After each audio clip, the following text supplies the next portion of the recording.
You were saying how long you've been waiting in line for an autograph? For an hour. An hour. And why is it worth you to wait that long? His talks on the internet, I have watched a fair number of them, and he has some very interesting opinions. He speaks the truth that a lot of people either already know but have never vocalized, or are afraid to say. And he's just saying things people already know, I guess. And in my life at least, he did change my life for the better. He helped me solidify certain ideas I had in my mind, and I'm very thankful for him for that. So, sorry, what's your name? My name is Jamie Foxton. Jamie, what did you like? No, yeah, look at me. We'll just chat. You can look anywhere you want. But am I captivating?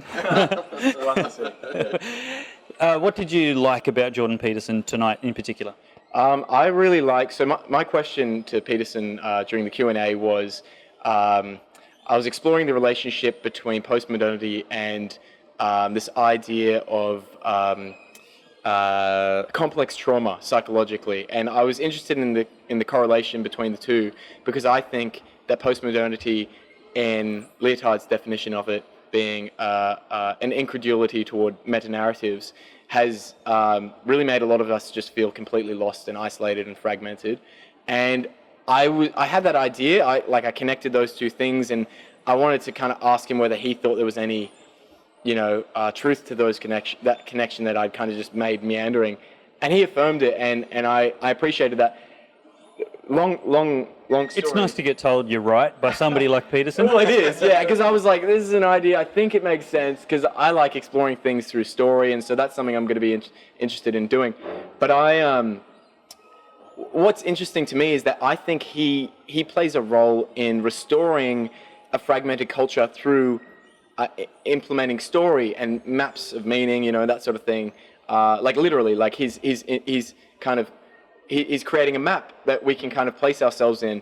And you don't have to agree with everything he says. I disagree with some of his basic presuppositions, especially about certain things. But I still really appreciate that there's someone out there trying to create order out of chaos and plot us on a map so that we start this discussion and a dialogue. I didn't see Jordan Peterson. I couldn't get a ticket. That's why I'm here. But Yes, you did. You got to talk to him. I got to talk to him, which is even better in a way. But I wanted to hear him speak, because the man in the flesh is fabulous on YouTube. But to actually be amongst those hands and that face and that vivacity, I said, well, that would have been a fantastic trip. But I didn't have it. Didn't get a ticket. It was booked out. I tried, but anyway, I failed. So I came to the book thing just because there were several reasons. I was entranced by him on YouTube. I thought he was giving philosophical information which was just so critical to modern life and so useful about what a real human being is all about. I mean. And what brought you to see Jordan Peterson tonight? What was the interest for you? Well, just such a revelation, really. Look, I grew up in the 1960s, okay? So, I went through all of the Vietnam War area. I feel like I spent the first half of my life fighting against right-wing conservative authoritarianism, and now I find myself on the opposite side fighting against left-wing authoritarianism. Dan, you've been nominated. Yeah, well, I'm in the corner here. So what attracted you to come and hear Peterson? Look, I'm a sculptor, and I've been afflicted by postmodernism for a long time. I haven't been able to move forward. I'm a bronze figurative sculptor, and these have been sort of heavy chains postmodern. So it's nice having someone sort of wave the flag and say, we should fix this stuff a bit. So that's been a great relief. But there's a lot of people who are postmodern. So are you saying that Peterson's your muse? Well, that's the difference. No, that's the interesting thing. He's not a muse. And he's more, this is the big question. He points out what's wrong, but I want to know where we're going to go. Yeah? And he's pretty good with that. He sort of points you in the direction where we're going to go. I think if we're to move forward it's the muse, isn't it? Where are we going to go with this, I mean, postmodernism, I think it's sort of ended, it's ending postmodernism.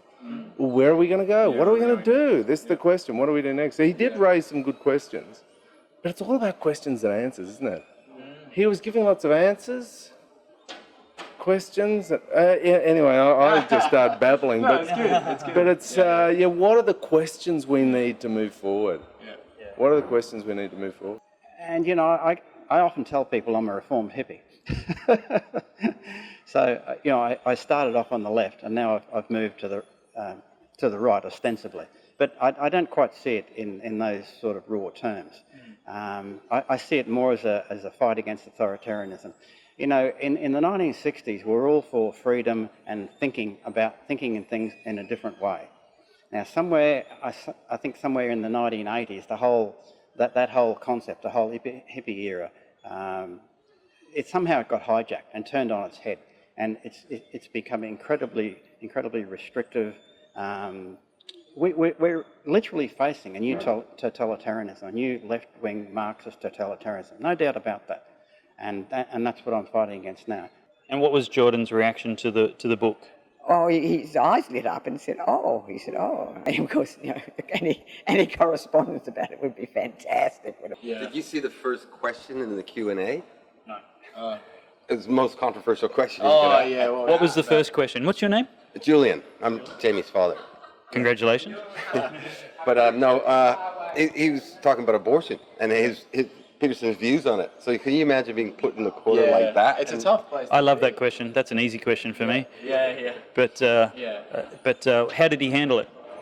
What was the question exactly? As long as I saw him pause. Well, he said, would you like to answer that question? And he said no. Yeah, he That did. was the first thing he said no. But he did. He gave a response. He said, obviously, he thinks it's not the ideal. He says it's wrong. And then he said, but there's questions around whether laws should be made that... is that right? I don't think we should quote me on this one. But the one thing, other thing, more of a soundbite that I could say, I appreciate that he doesn't buy into cynicism or sentimentality. He's both and none. So he's an optimist, as he's saying, but he's prepared to be extremely brutal about reality. And I trust someone a lot more when they're willing to point out the tragedy in life and the real suffering that we all face as humans, and then has a suggestion about the way that we overcome that. Very good. Yeah, so I appreciate that about him. Yeah. He is amused. You asked if he's amused. He is amused. He really is. If there was one thing that Jordan Peterson's said that's made a huge difference to you, been a light bulb moment for you, what would that be? Take responsibility. And how have you applied that? How have I applied it? Oh, easy. I've changed my careers. I've gone to the gym. My physical strength has doubled across all my lifts. My relationships have improved, and I have a much better direction in life now. So yeah, I feel much more focused, and I don't feel as lost anymore. He's given me certain priorities, and yeah, I'm thankful for that. Yeah. There's a sense of something not being right, in my opinion, in the world today. It's a bit, chaotic. And it's really lovely to be able to hear somebody articulate the fears that I have in terms of the world and the general lack of meaning. And it's,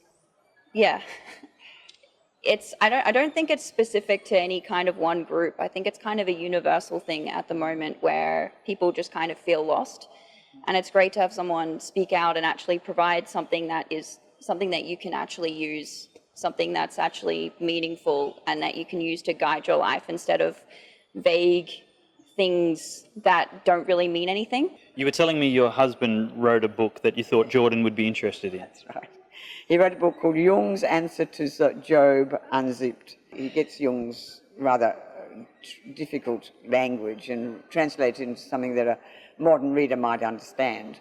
And so he wrote this book, and I said, I'd love to send it to Jordan Peterson because he's spoken about Jung in some of his talks, so clearly he's a man of great depth of intellect, and just even get his comments on it, if we could just read it, that'd be fantastic. And you managed to put it in his hands tonight. I did. Do you find there's anybody else that you get inspiration or clarity or articulation of things that you couldn't put words to before? Yeah, so I go on YouTube a lot, so I listen to a lot of Sargon of Akkad and Milo Yiannopoulos, so I like those kind of figures who aren't afraid to speak their mind and articulate ideas that are not in the mainstream and that are not looked like that are pretty much unacceptable to have in society openly these days. And it seems ridiculous because they're not crazy ideas. They're like, even when I was in high school, these are ideas that people used to hold. And it's like, my political opinion hasn't shifted. It's the bar by which you measure seems to have changed. I want to know what you remember from Jordan's answer to the abortion question. In your mind, how did he answer it? He was, it was the longest pause that I'd seen him do. The whole conversation he did was so fluent, the whole hour and a half, unbelievable. And it was all off the cuff, no notes, nothing.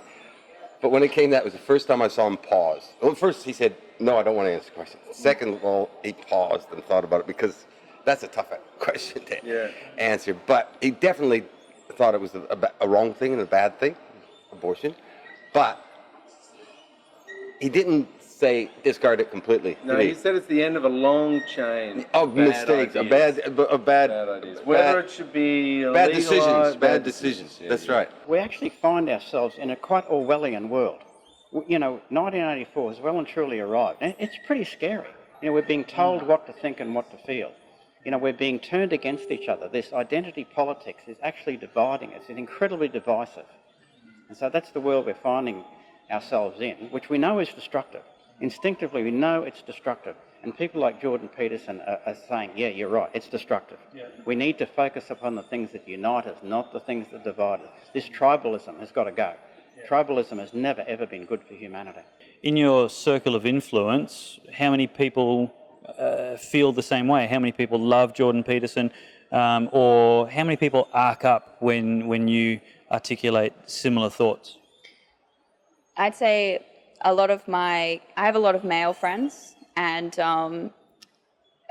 when they've watched Jordan Peterson, it's kind of opened their worldview a lot. It's been very helpful for them. I mean, it's true, a lot of young men these days are kind of lost. So it's been a really good influence for them, actually. A few of my friends have really enjoyed his work, and a lot of my female friends don't find it particularly appealing. Thank you very much. Why'd you bring a skateboard? Because I am a sponsored skateboarder, and he has a chapter in his book which says, don't bother children while they're skateboarding. But no one had a Sharpie. I forgot to bring a Sharpie. You have a Sharpie? No, it doesn't matter. It's not the end of the world. I got plenty of stuff signed. A lot of what Jordan Peterson talks about is networks, right? Yes. We're part of a network, We are part right? of a network. So Jordan Peterson was my gateway drug to Christianity, and my video about Jordan Peterson being my gateway drug to Christianity was this guy's gateway to Jordan Peterson. Yeah, thank you, Al Groth, who put me onto that. Yeah, the exactly. network expands. It's crazy. Yeah, that's it. That's spot on. So we just met tonight, and you told me you saw my video, and then you checked out Jordan Peterson. Yeah, exactly. And then that led me on a rabbit warren of ideas, and that was fantastic. Yeah, and you'll never be the same. Yeah, no, absolutely. Thanks, James. Yeah, I'll leave you to it. I'll pass you on to these guys now. Hey. Very good. Hey, how are you? Yeah, good to see you, James. Awesome. So we're getting finally to catch up with James Fox Higgins. What's your web domain name so people can look you up? Well, The Rational Rise is the best place. So yeah, therationalrise.com is my podcast, and where we talk about a lot of these kinds of ideas like Jordan Peterson talks about, including the man himself. So I'm not sure if you get to see this video first or my interview or our interview together, but we'll be on each other's shows in no time. Tell us about tonight. What did you love from tonight in particular? I'd say, the thing that moved me the most, I was saying to my wife before, was just the moment he came in and there was a spontaneous standing ovation, and everyone's standing and clapping, and he's looking out there and smiling at everyone, tears in his eyes. It's like, the man hasn't said a word yet.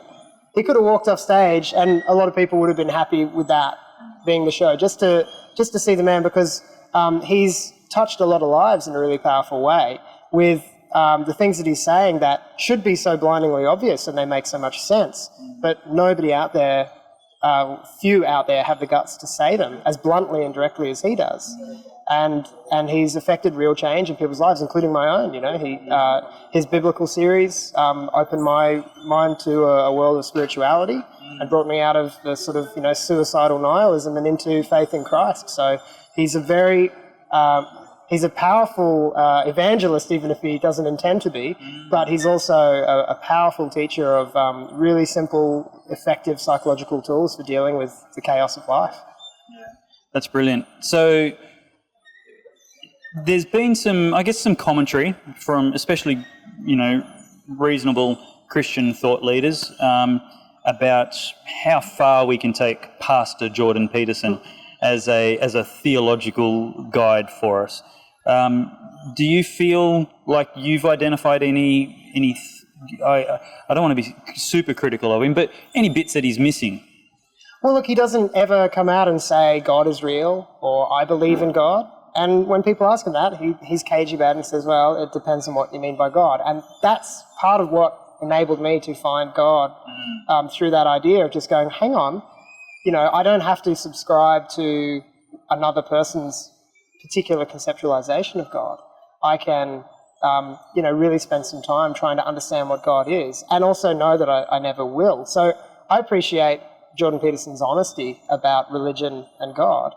And I like that, he's not a theologian who comes out and says, I'm a Christian or I'm a believer in Jesus or I'm a believer in God. And that's what gives him power, is that God and Jesus and Christianity, these are trigger words for people in our generation. And people go, oh, it's mumbo jumbo spiritual crap. But the way he comes out and talks about the underpinning psychological ideas of Christianity and of religion shows us that there's truth in it, whether you believe in the spiritual realm or not. And that creates a great foundation for finding faith, as I have. So if somebody was watching this and just wanting to go, well, how do I start my own journey without being told what to think, how did that journey go for you?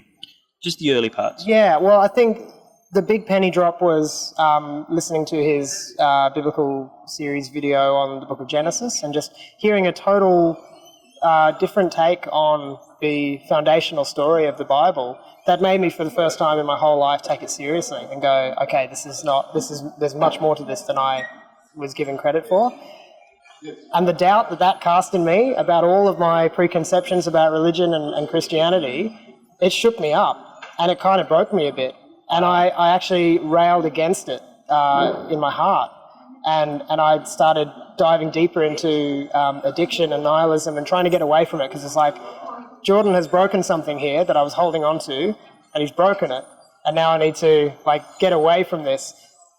And that was when I had a truly spiritual experience, and Jesus spoke to me at the bottom and said, look to me. And I was like... an audible voice or in your heart and spirit sort of...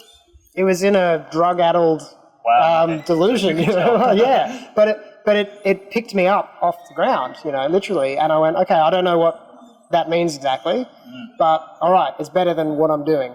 So I started to, the next day I started... What did Jesus say to you? Look to me. That was it. And I was like, oh, hey, Jesus, you haven't been in my dreams in a while. But I started by watching an old film about Christ, and that just kind of put me in the zone. But the next day I started reading the book of Matthew, and it was the first time as an adult that I ever picked it up. And as I started reading the Gospels, I also kept going with Jordan's biblical series and seeing that it's like, okay, there's much more going on here. And and then 4 months and 25 books on Christianity later, I reached a rational decision that the Gospels were historical facts. Which is the video that people should watch to, I guess, catalyse perhaps the possibility that they should doubt their doubts that Jordan Peterson made? Well, I'm probably obligated to say they should watch my video, which is Jordan Peterson is a gateway drug to Christianity. That's a good recommendation. But if they want to get deeper into the real thought behind what occurred for me, I would start with Jordan's biblical series. The series is called The Psychological Significance of the Biblical Stories. And he's only done, I think, 14 lectures, and so far they're all in the book of Genesis. But he starts at the beginning, and he just begins to unpack the ideas in a way that some of you may never have considered before. So it's worth a look, at least to introduce some doubt into your mind about what you think you know. And that's on therationalrise.com. Well, mine is, yes, yeah. Rational. Jordan Peterson is a gateway drug to Christianity. I like it. Indeed, he was for me.